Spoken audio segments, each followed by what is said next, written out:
અંકલેશ્વર નજીક આવેલા કરમાલી ગામના મદ્રેસાના મૌલવીએ હિન્દુ મહિલા સાથે દુષ્કર્મ આચરવાની ચોંકાવનારી ઘટના સામે આવી છે। પ્રાપ્ત માહિતી અનુસાર પાનોલી પોલીસ સ્ટેશનમાં આપવામાં આવેલી ફરિયાદ અનુસાર એક હિન્દુ મહિલાએ મદ્રેસામાં કાર્યરત એક મૌલવી પર ગંભીર આક્ષેપો લગાવ્યા છે। ફરિયાદના આધારે મહિલાનો પરિચય તેના સગા સંબંધીઓ મારફતે મૌલવી અજવદ બેમાત સાથે થયો હતો। સમય જતાં મૌલવી દ્વારા વારંવાર મેસેજ અને ફોન કોલ દ્વારા સંપર્ક વધારવાના પ્રયાસો કરવામાં આવ્યા હોવાનું મહિલાનું કહેવું છે। મહિલાના દાવા મુજબ લગ્નના વચનો આપીને 3 વખત મુલાકાત પણ કરી હતી। 9 નવેમ્બરના રોજ મદ્રેસા નજીક બોલાવી પાણી પીવડાવ્યા બાદ પોતાની મરજી વિરુદ્ધ શારીરિક સંબંધો બાંધ્યાનો આક્ષેપ મહિલાએ કર્યો છે। ભાન આવતા મહિલાએ ધર્મ પરિવર્તન કરવાનો દબાણ કરવામાં આવ્યો તેમજ બદલામાં બદનામ કરવાની તેમજ બાળકોને નુકસાન પહોંચાડવાની ધમકી આપ્યાનો આક્ષેપ પણ કર્યો છે। ઘટના બાદ મહિલાએ પાનોલી પોલીસ સ્ટેશનમાં ફરિયાદ નોંધાવી હતી।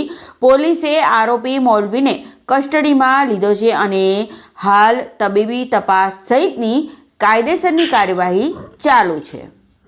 તારીખ 11/11/2025 રોજ પાનોલી પોલીસ સ્ટેશન ખાતે એક ભોગ બનનાર મહિલા આવે છે અને તેના જણાવ્યા અનુસાર કરમાલી ગામે મદ્રેસામાં મૌલવી તરીકે ફરજ બજાવતા અજવદ અહેમદ બેમાતનાઓ તેમને વારંવાર કોલ કરી તેમને પોતાની વાતોમાં ફોસલાવી અને ત્યારબાદ આ તારીખે સાંજના સમયે તેમને એક સ્મેલવાળું પાણી પીવડાવી તેમની સાથે બળજબરીપૂર્વક તેમણે શારીરિક સંબંધ બાંધેલા હતા અને ત્યારબાદ મહિલાને અવારનવાર કોલ કરી અને તેને મુસ્લિમ ધર્મ અંગીકાર કરવા માટે અને જો આ કામ ના કરે તો પછી તેને બદનામ કરી દેવા માટેની વારંવાર ધમકી આપતા હોય અમે લોકોએ ફરિયાદ નોંધેલી હતી।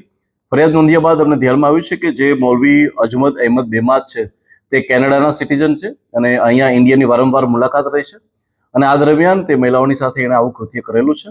આ વસ્તુની જાણ થતાં જ અમારા દ્વારા એફઆઈઆર નોંધવામાં આવે છે।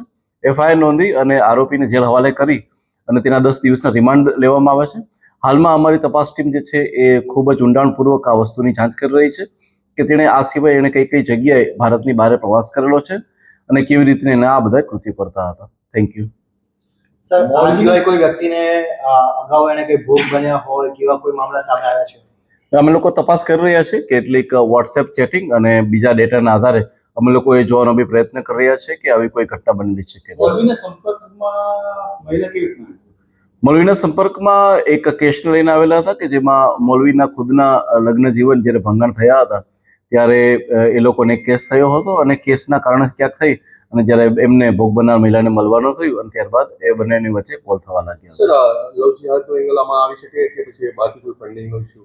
અમે લોકો દરેક વસ્તુને ચેક કરી રહ્યા છીએ પરંતુ આની અંદર જે ક્લિયર કટ છે મહિલાને એક પુસ્તક દેવામાં આવે છે જેમાં એ મુસ્લિમ ધર્મને અંગીકાર કરે અને કેવી રીતના મહિલાઓએ કઈ વસ્તુનું ધ્યાન રાખવું જોઈએ પુસ્તક દ્વારા અને વારંવાર વાતચીત દ્વારા જે છે એ મહિલાને મુસ્લિમ ધર્મ અંગીકાર કરવા માટે એમને બળજબરી પાડવામાં આવતી હતી। હાલમાં ઇન્વેસ્ટિગેશન અમારો ચાલુ છે। જો ધ્યાનમાં આવશે તો એની પર બી બીજા બી કડક એક્શન લેવાશે। જી ના, હજુ સુધી એવી કોઈ વિગતો ધ્યાનમાં આવી નથી। શારીરિક સંબંધ ક્યાં સ્તરે થયા હતા એ ઇન્વેસ્ટિગેશનનો સબ્જેક્ટ છે જે હાલમાં ચાલી રહ્યું છે। Thank you sir.